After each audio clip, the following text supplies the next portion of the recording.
Akron, Iowa's annual Hometown Christmas brought families together last night to stop by local businesses, fill their bellies with delicious treats, and meet a special someone who came all the way from the North Pole. KTIV's Morgan Jones takes us there. Cookies! It was all smiles in Akron, Iowa for their annual Hometown Christmas that gives kids the chance to meet Santa and Mrs. Claus, drop off letters to be sent to the North Pole, and stroll through the community.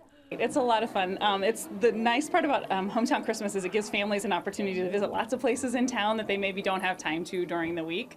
So the library and then the Opera House, it's a great way to get people in the building to show them the history of the building, as well as to enjoy the trees and the decorations. The historic Akron Opera House was a big hit. Christmas trees decorated by volunteers and organizations were on display inside. We have help by a lot of wonderful groups in town. We have high school students that help haul the trees down from storage. We have a 4-H club that helps put the trees all together.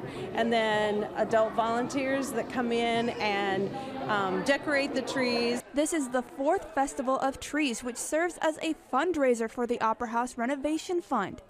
Throughout the night, families could bid in a silent auction to hopefully take home their favorite wreath. It's a warm feeling to see everybody having a wonderful time. Getting into the holiday spirit just in time for Christmas. In Akron, Iowa, Morgan Jones, KTIV News 4.